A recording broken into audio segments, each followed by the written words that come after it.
Hey traders, checking in on the cryptocurrency space. We've got fear in the stock market, a 3-day drop, and at this point the S&P 500 is down 2%. That's a lot for the entire market. And we're seeing Bitcoin heading down and testing our recent lows. The bears are in complete control in the short term, and we're just watching for a couple of things. It's going to play out in two ways. We're either going to hold support and get a bounce going with bulls starting to prove things to us on the shorter term time frames, or we're going to flush support and reach some oversold conditions. Full disclosure, I just swallowed a big bite of spicy soup down the wrong pipe, but I'm running out of time for when I can make this video, so we're just going with it. Looking at Bitcoin on the weekly time frame, it's a potential bear flag. The last bear flag confirmed with a lack of follow through. We'll see if it happens again. I certainly know I'm interested if we flush 28.8 thousand and if we see some oversold conditions, and if the daily RSI is approaching oversold and the 4 hour is oversold. That's when I'm interested in making bullish entries at this point. I have not been interested in making any bullish entries over the last month. So that will have me interested. And honestly, the fact that the S&P 500 is weak right now, let's just look at it real quick. That's a big drop. And again, when you're in bullish complacency and you see that kind of move, it kind of shakes everybody awake and says, oh yeah, the stock market can drop. Forgot about that.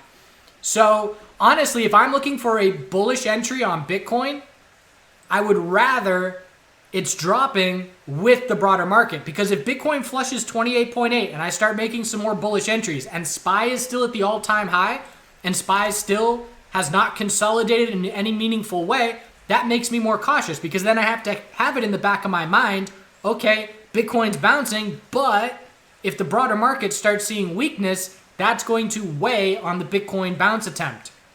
So ideally, obviously, if I'm in positions, I don't want to see things drop. But if I'm looking for positions, I want broader market fear to be a reason that we're dropping to lower lows, because we know consolidation is inevitable in the broader market. I mean, SPY right now has not consolidated on the monthly time frame in 9 months. It's 9 months of a higher low every single month, and that is potentially changing, although not necessarily right yet.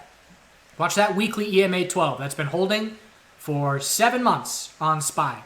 And again, it's just something to be continuously aware of. QQQ and Bitcoin have been extremely correlated since futures trading started last night. And I watched NAS 100 USD for the futures chart. But look at this hourly bounce, lower high, and now heading right back down and near the lows. And we look at the Bitcoin hourly chart. It's similar, very similar, holding on a little bit stronger. So all we have for support is 30,000 and 28.8 thousand. And again, any bear in any position over the last 2.5 weeks has absolutely nothing to worry about, because every single bounce has been a lower high, and our most recent lower high was at 32.5 thousand. So simple statement, if 32.5 thousand is resistance, bears have absolute complete control on the daily time frame. The daily RSI is not oversold. We would have to break 28.8 and flush if we're going to be heading towards daily oversold. The 4 hour is not oversold. So again, I have no interest in any bullish entries in this range right now. It's either going to be, there's only 3 ways to play this as a bull. You're either bottom fishing 28.8 and you're putting a stop a bit below that level. You're waiting for a flush of that level and starting to scale in on that weakness. Or you're patiently waiting for bulls to prove something to us on the daily time frame, which again, they've been unable to do this entire period of consolidation. So for me, I'm patiently waiting. I have some positions for the potential, the attempt, I should say, of monthly higher lows forming. I will stop out of those positions if support levels break, and if we're not way extended in RSI, I will pull my stops. If the 4 hour RSI on Bitcoin is 22, I'm going to pull my stop. Because if I'm at the computer, because then I can actively manage it. And the size of the positions that I have comparative to the size of the cash that I have waiting for other entries, it's not significant. So that is a scenario where I will pull a stop loss. And it's also a break-even stop. If I pull my stop on a break at 28.8 and then we drop down to 27, now I'm in a red position for the first time. And it is not a large position. So that's my game plan. Patiently waiting for an extreme waterfall drop for me to do the exact same thing that I did on the last extreme waterfall drop. And bears, at this point, if I'm a bear, and not in a position, I'm watching for a 4-hour lower high. And that was the case last night as well. We knew we were looking for a 4-hour lower high on this bounce because of the size of the pullback.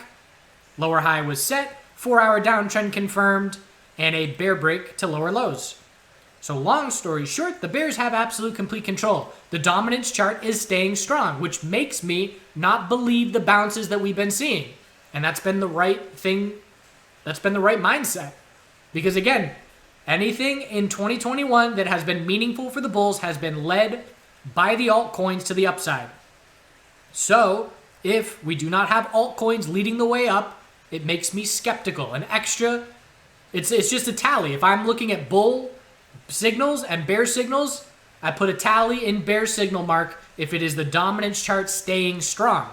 If this dominance chart, we got a little 6-day equilibrium here. If it breaks bearish, we still have not broken weekly resistance. If it breaks bullish, again, that's a possible scenario where the altcoin space flushes to lower lows led by Bitcoin, the altcoins just drop faster. And if that happens, I would anticipate that this chart would break the weekly resistances with a higher high. If we hold the 28.8 thousand low and the altcoins start leading Bitcoin on a bounce, we will reject from these weekly dominance resistance levels. And that would be a very different scenario. But the dominance bulls are keeping control, just like the Bitcoin bears are keeping control. ETH/USD, weekly bear flag close to confirming if 1700 breaks. If 1700 breaks, the next level we're looking at is 1545. There are bull trades to be had. I'm just not taking them personally. This was the last one that we were looking at over the weekend. We had a nice falling wedge on the hourly.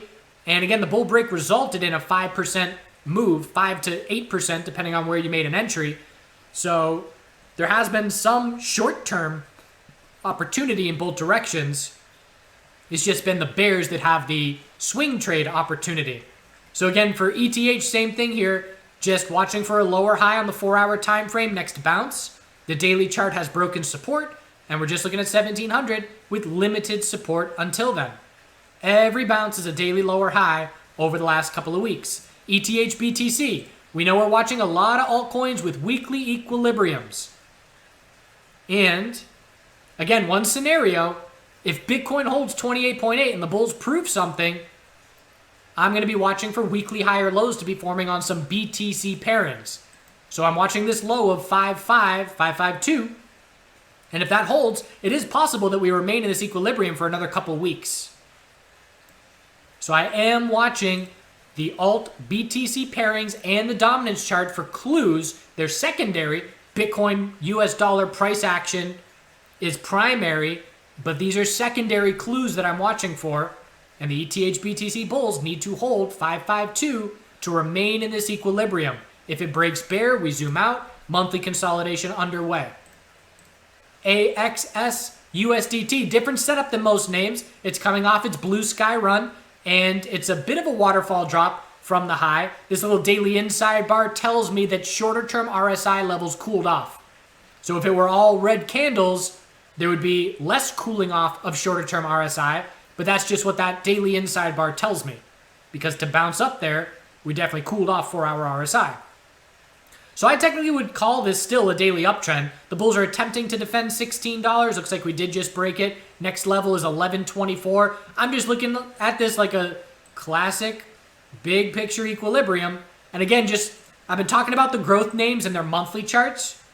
I mean, just look at this chart on the daily and look at XBI on the monthly. And let's do it so we can look at both at the same time. AXS USDT on the daily. Massive run to blue sky. XBI. Actually, I don't like this. We're going to go NIO. Big run up. Pull back for a few candles. Trying to hold EMA 12. Big run up. Pull back for a few candles. Battling around EMA 12. And now an equilibrium tightening up. So long story short, I keep saying that. Oh man, it is burned into my head from the last week. I need a new phrase. Someone give me a new phrase for long story short. AXS USDT, we're watching for an equilibrium. We're going to be looking for a low to form We're then going to be looking for a bounce and a lower high. And the importance of this is an equilibrium. It's the most common pattern after 11 years of trading. It happens everywhere after massive volatility. It happens on all time frames. It happens on all assets. And it's very worthwhile. If you ask me what is one pattern that I should learn, this is the pattern. I mean, it just happens everywhere. I traded NIO today on the 5-minute time frame, and I got a solid win from a 5-minute equilibrium. High of the day, low of the day, lower high. I bought on the consolidation. My stop goes under the low. Equilibrium breaks bull. So, AXS, BTC, same thing. They're very correlated in both directions, which is why the percentage drop on AXS USDT has been so significant. Watching for a potential falling wedge. And again, it's just when you see bear breaks lacking follow through and things slowing down a bit, this one is worth watching. We know we're scouting a daily high or low, solid hourly bounce, a better bounce than Bitcoin just had. And now let's see if we can form an hourly high or low and confirm the trend change. So again, knowing that I'm looking for a daily high or low is the reason that I'm watching this as a potential bullish pattern. And looking at the BTC pairing, ideal scenario for the bulls would be breaking both bullish at the same time. There's that soup. And you could say, I mean, this is how I would draw that line. So let's see if we can backtest and hold an hourly high or low and then confirm a trend change. This has me watching AXS closely for the next 24 hours. ADA USDT. So weekly time frame, bulls trying to set a weekly high or low compared to $1. And there are also altcoins where it's possible where if Bitcoin's flush of 28.8 happens, and if it's fast and short-lived and it's just a wick and then we're back to 30, there are altcoins that could hold support. Because Bitcoin right now needs a drop of what? Well, I guess it's still... No, I take that back. Bitcoin needs a drop of 3, 6, 7, about 9%. So that's not much different than 13% on ADA USDT to get back to $1 support. But there's a potential bottom fishing play approaching. Again, I love bottom fishing plays with extended RSI levels, and you've got a daily approaching oversold. You've got a 12-hour that's been bouncing around oversold, 4-hour if that gets oversold. So if we drop down closer towards $1, there is a potential bottom fishing play off that support, and the fact that it already is a double bottom definitely has everybody watching that level. And the daily RSI would be oversold if we get there without any more bounces. ADA BTC, same deal with the equilibrium. Bulls trying for the higher low compared to 344 to stay in this equilibrium. Binance, same thing. We're looking for a weekly higher low, anything above 225.42. And the BTC pairing is looking for a weekly higher low, anything above 838.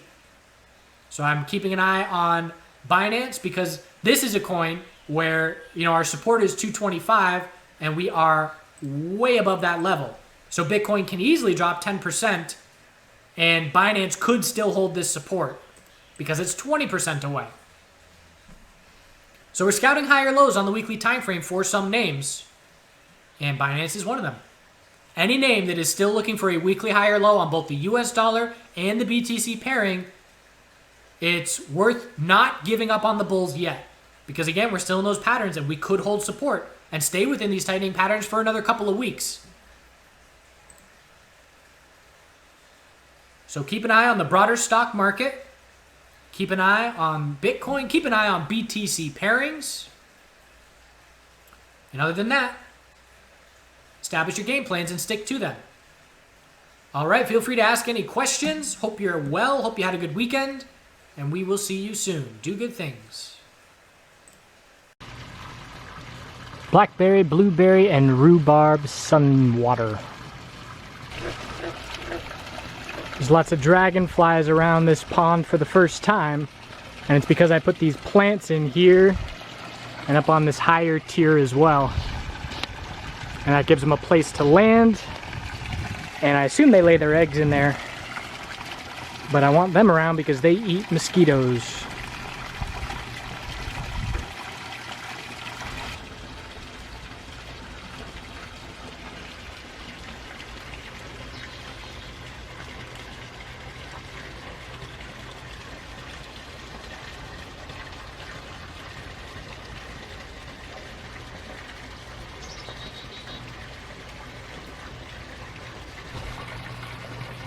Got a headless sunflower as the squirrels planted their sunflower seeds and are now eating them. Got some corn too.